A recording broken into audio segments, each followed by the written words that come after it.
من يهده الله فلا مضل له ومن يضلله فلا هادي له ونشهد أن لا إله إلا الله وحده لا شريك له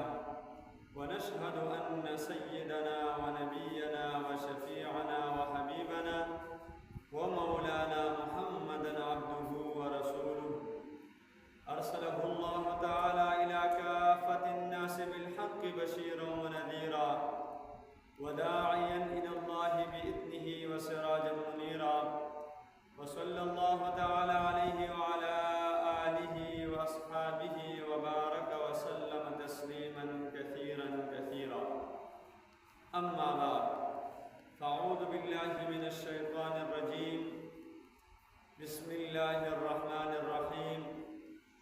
ما كان محمد أبا أحد من رجالكم ولكن رسول الله وخاتم النبيين وكان الله بكل شيء عليما وقال النبي صلى الله عليه وسلم لا تقوم الساعة حتى يخرج دجالون كذابون كلهم يزعم أنه نبي وأنا خاتم النبيين لا نبي بعدي صدق الله وصدق رسوله النبي الكريم د ختم نبوت چې طرفدار نشي څوک د ختم نبوت چې طرفدار نشي څوک دعا کوم چې داسې خطاکار نشي څوک بے شرمه بے غیرته او بزدل دی هغه کس بے شرمه بے غیرته او بزدل دی هغه کس چې د محمد مصطفی وفادار نشي څوک زما عزتمندو قدرمندو او غیرتمندو مسلمانانو نن مونږ او تاسو د انګریزي میاشتو په حواله سره د ستمبر په میاشت کې مونږ داخل شوي او عجیبه خبره دا ده چې د ستمبر سره سره د اسلامي میاشتو کې ربیع الاول هم دا میاشت ده لکه څنګه چې زمونږ په انګریزي کې حساب دی جنوري فروری مارچ اپریل مئی جون جولائی اگست ستمبر اکتوبر نومبر دسمبر دغه شان چې کوم دی زمونږ د هجري چې کوم حساب دی محرم سفر ربیع الاول ربیع الثانی جماد الاول جماد الثانی رجب شعبان رمضان شوال ذی القعده ذی الحجه نو اوس په دې وخت کې مونږ ستمبر میاشت کې او اسلامی چې کومه میاشت ده هغه ربیع الاول دوانو باندې خط تفصیلی خبره کول ډیر لوی ټایم غواړي نو مختصر عرض کو چې دا ربیع په عربی ژبه کې بهار ته ویل کېږي بهار او ظاهره خبره ده بهار سپرلی دا هغه موسمي چې په دې کې ګلونه سرسبز و شاداب یو خوشحالي دغه شان چې کوم دی دا ستمبر هم هغه میاشت ده چې په دې کې ډېرې غټې کارنامې شوي دي یوه کارنامه په دې کې زمونږ قومي اسمبلی 7 ستمبر 1974 کې یو فیصله کړې وه او هغه زمونږ قانون دی نن آئین پاکستان کې هغه قانون چې کوم دی جوړ شوی دی هغه دا چې قادیانان دا زمونږ قانوني طور باندې او زمونږ قومي اسمبلی دا متفقه طور باندې کافر قرار کړي دا څنګه شوي دي دې باره کې انشاءالله مختصر عرض کوم خو دې نه مخکې دا خبره چې د مسلمانانو مسلمه عقیده ده یعنې پخه عقیده ده چې حضرت محمد صلی الله علیه و آله وسلم دا د الله رب العزت آخري نبی دی او د حضرت محمد صلی الله علیه و آله وسلم نه وروسته بل نوی نبی به نه پیدا کېږي او کوم سړی چې د حضرت محمد صلی الله علیه و آله وسلم نه وروسته د نبوت دعوه کوي هغه د اسلام د دایرې نه خارج دا عقیده ختم نبوت دې ته ویل کېږي اوس په دې عقیدې باندې د قرآن مجید سل آیاتونه او د احادیث مبارکونه 210 احادیث مبارکه په دې خبره باندې شاهد او په دې خبره باندې گواه دي. قرآن مجید کی راضی اليوم اکملت لکم دینکم واتممت علیکم نعمتی ورضیت لکم الاسلام دینا. بل ذلك الله فرمائی قل یا ایها الناس انی رسول اللہ الیکم جميعا. بل ذلك الله فرمائی وما ارسلناک الا کافتا للناس بشیرا ونذیرا. بل ذلك الله فرمائی وما ارسلناک الا رحمتا للعالمین. بل ذلك الله فرمائی ما كان محمد ابا احد من رجالکم ولكن رسول اللہ وخاتم النبیین. تقریبا سل آیاتونه د قرآن مجید په دې عقیده باندې هغه دلالت کوي، هغه گواه دي. او د احادیث مبارکونه تقریبا 210 احادیث مبارکه په دې خبره باندې گواهی او دلالت ورکوي. لکه نبی علیه الصلاۃ والسلام د دې آیات کریمه ما كان محمد ابا احد من رجالکم ولكن رسول الله وخاتم النبیین وكان الله بكل شيء عليما. دې آیات په تفسیر کې نبی علیه الصلاۃ والسلام فرمایي انا خاتم النبیین لا نبی بعدی. کله ارشاد فرمایي انا آخر الانبیاء وانتم آخر الامم. کله ارشاد فرمایي انا اول النبیین في الخلق واخرهم في البعث. کله نبی علیه الصلاۃ والسلام فرمایي فضلت على الانبیاء بست واعطيت جوامع الكلم ونصرت بالرعب واحلت لي الغنائم وجعلت لي الارض مسجدا وطهورا وارسلت الى الخلق كافه وخدم بي النبيون. نبی علیہ الصلوۃ والسلام فرمائی ز آخری نبی زمانہ رسول بل نبی نشتا، تاسو آخری امت تاسو رسول بل امت نشتا. زب اوله کې پیدا شوم او ټول اخره کې چې کوم نه راوستل شم او الله رب العالمین ماته شپږ شیزونه باندې دا فضیلت را کړل دي. زمانہ مخکې هغه تر شوي پیغمبرانو ته دا صفت نه دی ورکړل شوی. هغه صفتونو کې یو صفت دا دی چې الله رب العالمین زه آخري پیغمبر ګرځولم، زمانه رسول بل پیغمبر به نه راځي. د نبی علیه الصلاۃ والسلام د وفات نه وروستو د حضرت ابوبکر صدیق رضی الله تعالی عنہ خلافت راغی. دا د مسلمانانو لومړی خلیفه و. د ده په خلافت زمانه کې یو دروغجن سړی راپاڅېد چې زه نبی یم. ځکه چې نبی علیه الصلاۃ والسلام احادیث مبارکه کې راځي، تاسو ته هغه مخکې تلاوت چې زما نه وروسته به 30 دروغجن پیدا کېږي او هغه دروغجن به دا وایي چې زه د الله نبی یم، خو زه تاسو ته خبره کوم چې زه د الله آخري نبی یم، زما نه وروسته بل نبی نه راځي. او هغه به دروغجن وي، دجال به وي، کذاب به وي، ملعون به وي. نو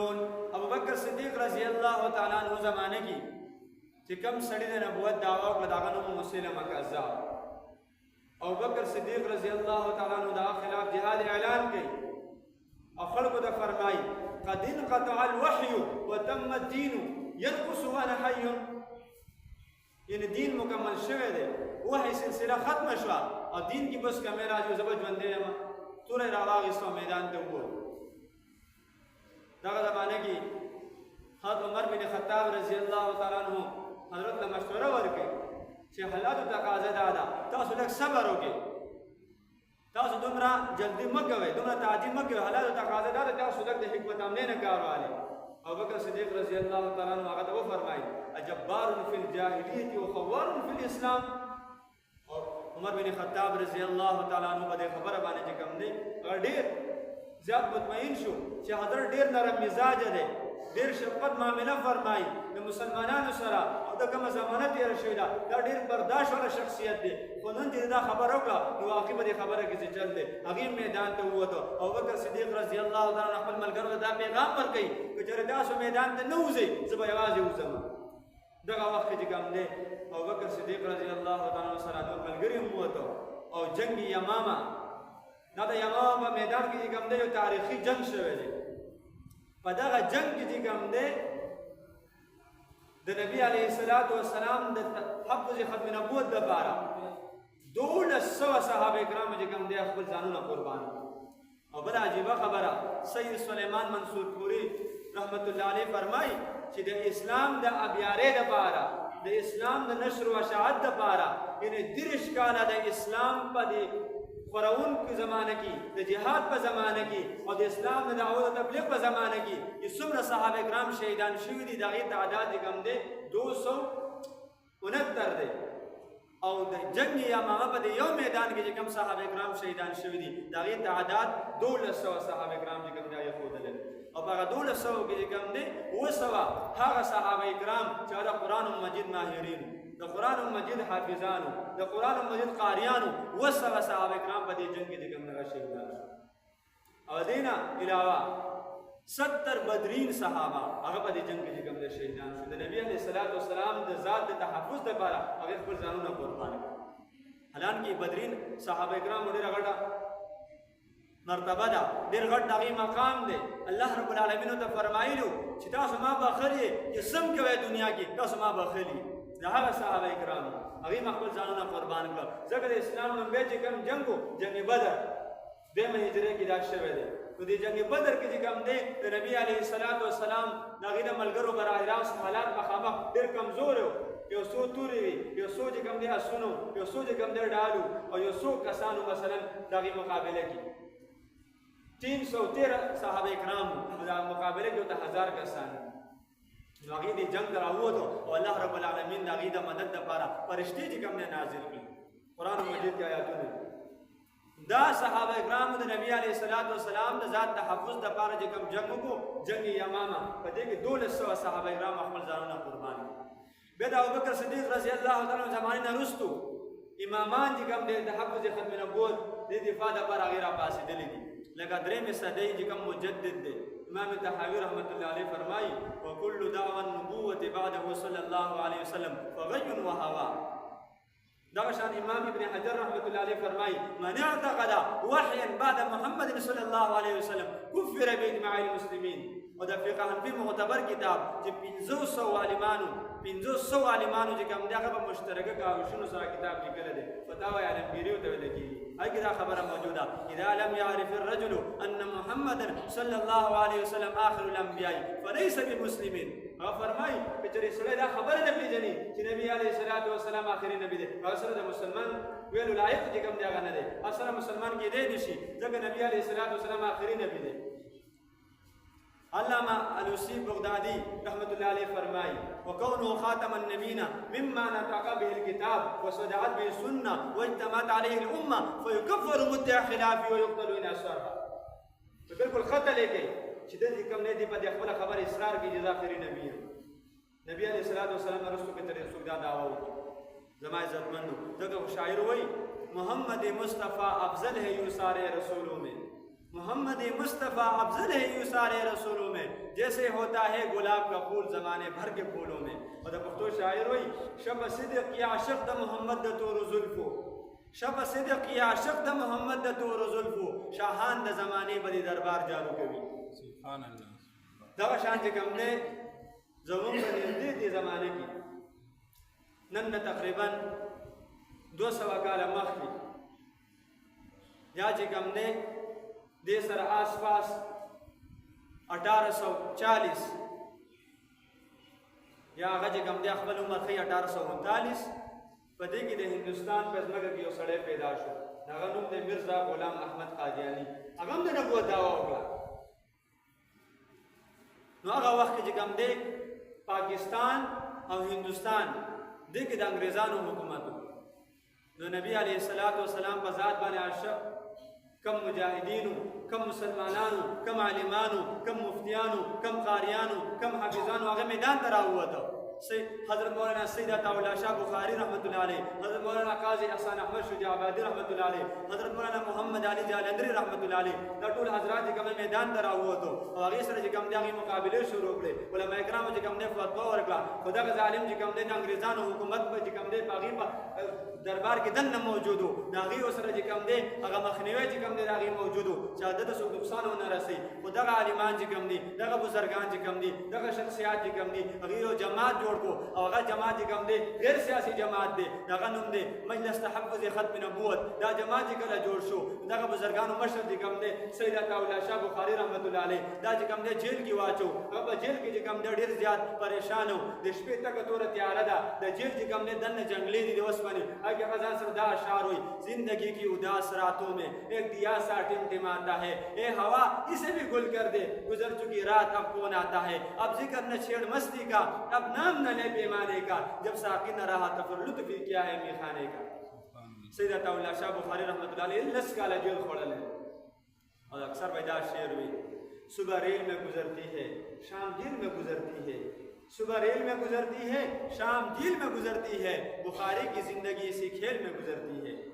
دغه شان چې کوم دی حضرت مولانا غلام غوث هزاري رحمت الله علیه چې کوم کردار ادا کړی تحفظ ختم نبوت دپاره هغه په خپله دعوت و عظیمت چې کوم دی یو ښکاره باب دی دغه شان چې کوم دی حضرت مولانا تاج محمود رحمت الله علیه او الحمدلله هغه قانون هغه ورځ راله چې زموږ د ملک وزیر اعظم جناب ذوالفقار علي بټو صاحب او هغه سره چې کوم دی په اسمبلی کې حضرت مولانا مفتی محمود رحمت الله علیه د مسله چې کله اسمبلی ته لاړه شي هلته مفتی محمود رحمت الله علیه د جناب ذوالفقار علي بټو دا خبره کوي حضرت قادیانانو مشر دا خبره کوي مرزا ناصر کچره تاسو دا فیصله یک طرفه وکړه دا فیصله به موږ نه منو ځکه زموږ خبره هم تاسو واورئ حضرت مفتی محمود رحمت الله علیه چې کله دا خبره واورېده او ډېر زیات خوشحاله شو بټو صاحب ته وی دا خبره هم په اسمان کې کتله رب العالمین موږ ته په ځمکه باندې راکړه ته قادیانانو ته هم چې کوم دی دعوت ورکړه هغې به هم اسمبلی فلور ته راشي موږ به موجود یو ټول قوم به چې کوم دی د هغې خبرې واوري چې دا کوم خلک دي دغه وخت کې چې کوم دی مرزا ناصر او هغې ته چې کوم دی دعوت ورکړی شو هغې هم اسمبلی ته لاړ او اسمبلی کې چې کوم دی هغه ورځ راغله خدای پاک هغه ورځ وښوده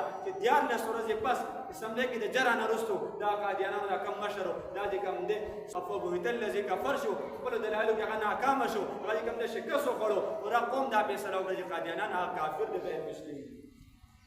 عزتمنو دا داسې نه دي شوي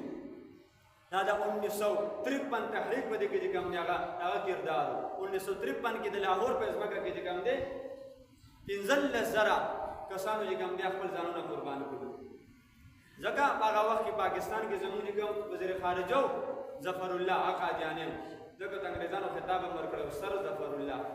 دا قادیانی وزیر خارجه په دې وجه باندې د خپل ملک خپلې ګولۍ د خپلو د کسانو لاسو په خپل کسانو باندې ګولۍ ورېږي 15,000 کسان چې کوم دی لاهور په ځمکه کې 1953 کې دا شهیدان شو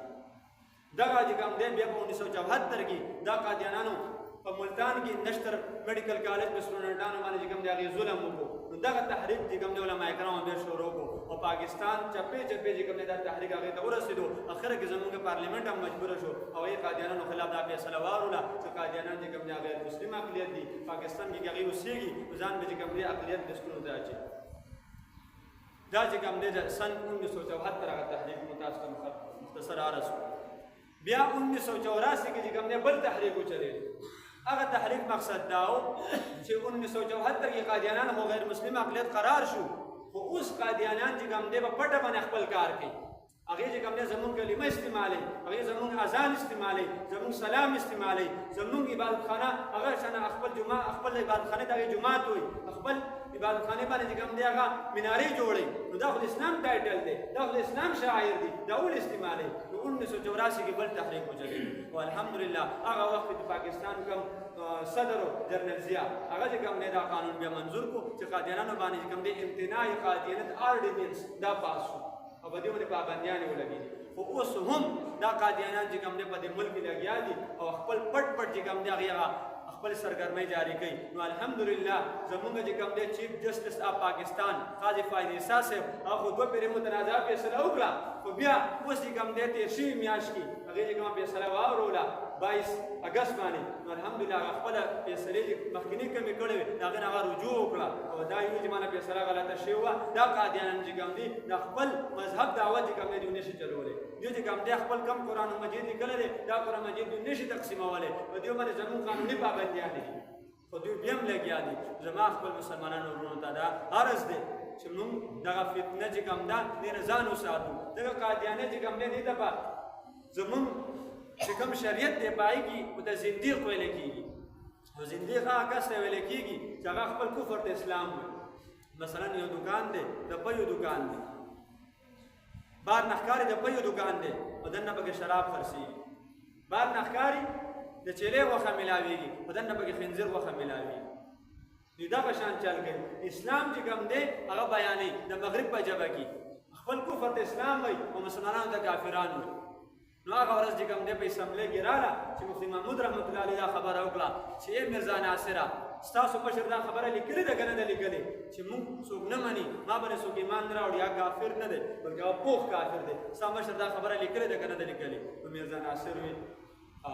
ځکه هغه انکار کولی نه شو که چېرې هغه انکار کړی وی مفتي محمود رحمت الله علیه سره ټول کتابونه حوالجات موجود وو پوره اسمبلۍ والا حیران شو چې دا وګوره موږ ته چې کوم دی کافر وایي او ځان ته مسلمانان وایي. نو متفقه طور باندې چې کوم دی پوره اسمبلۍ کې څومره ممبران وو هغوی په دې باندې چې کوم دی دستخط وکړو او دا قادیانیان چې کوم دی کافر شو. بیا هغه وخت کې ډایرکټ هم دا مسله حل نه شوه بلکې بټو صاحب چې کوم دی په ریډیو باندې راغی هغه په ټي وي باندې راغی هغه دا خبره وکړه زه به 7 سپتمبر باندې دا فیصله چې کوم دی اورم. 7 سپتمبر ورځ راغله مفتي محمود رحمت الله علیه د خپل ملګرو سره یو 4 کسان کمیټې د دوی جوړه شوه او 4 کسان چې کوم دی د حکومت د طرفه جناب ذوالفقار علی بټو په نگرانۍ کې کمیټه جوړه شوه. نو څنګه چې دوی کېناسته بټو صاحب ډایرکټ دا خبره وکړه چې مفتی صاحب آپ لوگوں نے کیا مسئلہ بنایا ہے پوری قوم کو پریشانی میں مبتلا کر دیا ملک بہیا جام ہو چکا ہے کاروبار بند ہے لوگ پریشان ہیں کیا مسئلہ ہے. مفتی محمود صاحب رحمۃ اللہ علیہ دا خبروں کا حضرت صرف ایک ہی بات ہے آئین پاکستان میں مرزا غلام محمد قادیانی اور اس کے دونوں گروہوں لاہوری اور مرزائیوں کو کافر لکھا جائے. بٹو صاحب غلی شو خان کو سره الناس بل وزیر صاحب هغه ته ته مفتی صاحب سره خبر ورو هغه ته دا خبر ورو مفتی صاحب سره چې مفتی صاحب ته وایي چې مرزا غلام محمد قادیانی نوم په آئین کې ولیکا نو آئین خو د قانوني حیثیت یو کتابچه ده دغه قوانین دي دغه د شخصیت نمونه نه. مفتی محمود رحمت الله علیه ته وایي چې په قانون کې دا شخصیت نمونه نه ځکه زمون په آئین پاکستان کې لیکلي دي چې فاؤنڈر آف پاکستان یعنی پاکستان چې جا جوړ کړو بانی قائد اعظم محمد علی جناح نوم په درج دی. هغه وزیر افغان شو هغه وخت چې کوم بل وزیر خارجه و نو هغه چې کوم دی بټو صاحب هغه ته وایي ته سره خبره کوم مفتي صاحب سره هغه مفتي صاحب ته وایي مفتي صاحب قادیانی خو ډېر غلط سړی و هغه دجال کذاب و خبیث سړی دغه نوم په آئین کې لیکي آئین په حرمتي کې. مفتی صاحب رحمت الله علیه ته فرمایل حضرت په دې باندې آئین نه به حرمته کېږي زموږ د ټولو مقدس کتاب چې کوم دی قرآن مجید دی زموږ مقدس کتاب کوم دی تاسو مو وایي کوم کتاب دی قرآن مجید دی. قرآن مجید کې د الله نوم هم شته د شیطان نوم هم شته خو نن ورځې پورې جلا خبره نه ده کړې چې قرآن مجید تقدس په دې کامل شو قرآن مجید به حرمتي وشوه دا خبره چې کوم دی ساسو معتبره نه ده. په دغه وخت چې کوم دی بټو صاحب قلم راواخیستو او دستخط یې وکړو هغه 5:41 سن 1974 7 ستمبر دغه چې کوم دی مطلب 7 ستمبر باندې مختصر خبره کوم دا ورځ وا چې کوم دی بټو صاحب قلم راواخیستو دستخط یې کې بټو صاحب دا فرمایي مفتی صاحب آج آپ जीत गए हमें हार गए. مفتی صاحب تاو ګټل نه نو چې کوم دی فیل شوم. مفتی محمود رحمت الله علیه الله ډېر غټ ولیو एकदम پاسې د بټو صاحب غاړه ورکا بٹو صاحب نے وی بٹو صاحب نہ آپ ہارے نہ میں جیتا بلکہ آج اسلام جیتا اور کفر ہارا. دغه وخت بی بی سی لندن دا نیوز جاری کو ظالمان دے مونږ بریدي نه کنا دا خبر ہے وکړه ایکسپورٹ کا پڑھنے والا آج ہار گیا اور مدرسے کی چٹائی پر بیٹھنے والا پڑھنے والا وہ جی حالانکہ بٹو صاحب نے خوشاباسی اور کول پکار دی بڑے بزرگان چې کوم نه راغی چې کوم دې خبره چې کوم دې شاباسي غلا ورکی تحفظ ختم نبوت د نبی علیه الصلاۃ والسلام ذات پر تحفظ کوم دې کردار ادا کو جگہ نبی علیه الصلاۃ والسلام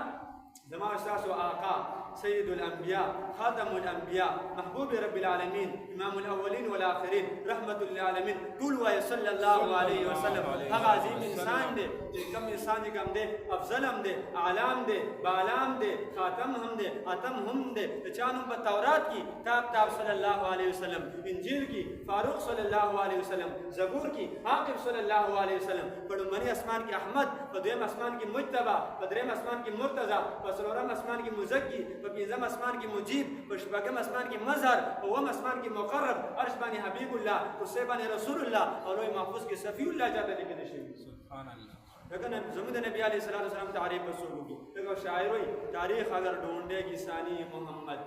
تاریخ اگر ڈھونڈے گی ثانی محمد ثانی تو بڑی چیز ہے سایہ بھی نہ ملے گا. اور زمود نبی علیہ الصلوۃ والسلام تعریف رسول کی نبی علیہ السلام تعریف فرشتو کړی دی، ملائکو کړی دی،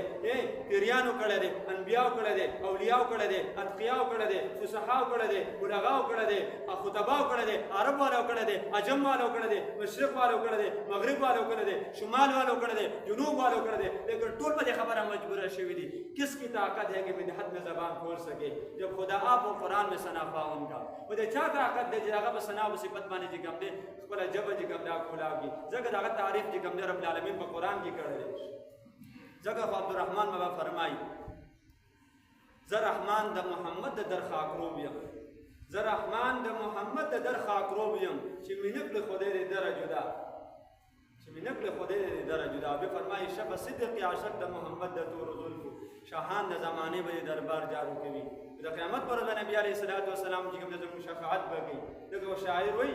و یار په مرسلانو کې سلطان دی اوس براشي، خوږ نبی زمون په الله ګران دی اوس براشي، او ودرېږي چې ټول وکړي انکار د شفاعت نه، یار په شفاعت کې پهلوان دی اوس براشي. نو قیامت پر ورځ شفاعت نبی علیه السلام زمون کوي. او قرآن چې کوم دی نبی علیه السلام صفت بیان کړی دی. قرآن وایي ته مصطفی ان الله اصطفى آدم ونوحا وآل ابراهیم، ته مجتبی ولكن الله یجتبی من رسوله من یشاء، ته احمد ومبشرا برسول یأتی من بعد اسمه احمد، ته محمد رسول الله، ته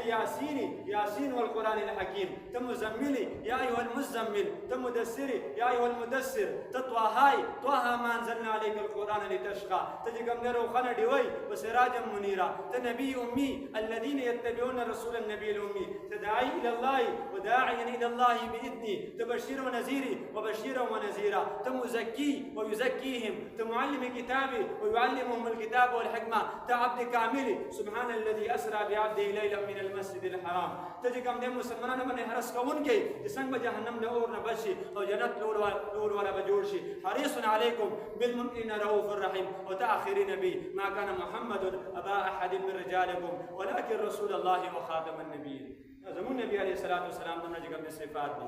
زما عزتمندو موږ له پکار دي،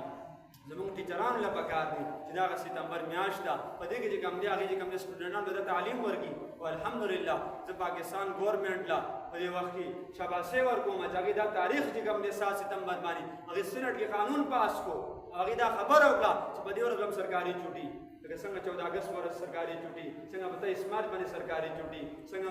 هم لسم محرم باندې سرکاري چوټي، دغه شان چې کوم دی په 7 ستمبر 1974 کې کوم قانون پاس شو، په دې قانون باندې هغه الحمدلله فیصله وکړه. اوس بهر کې چې کوم دی 7 ستمبر باندې ګورنمنت طرف سرکاري چوټي. نو موږ له پکار دي چې موږ خپل کشران په دې خبره پوهیږو چې عقیده تحفظ ختم نبوت څه ته وایي. ما په سٹارټ کې تاسو ته وی چې عقیده تحفظ ختم نبوت تعریف داده چې زموږ د مسلمانانو په ښه عقیده ده چې حضرت محمد صلی الله علیه وسلم د الله رب العالمین آخري نبی دی، او د حضرت محمد صلی الله علیه و آله وسلم نه رستو بل نوې نبی به نه پیدا کیږي. او کم سړی د حضرت محمد صلی الله علیه وسلم نه رستو د نبوت دعوا وکړه هغه د اسلام نه دایره نه خارج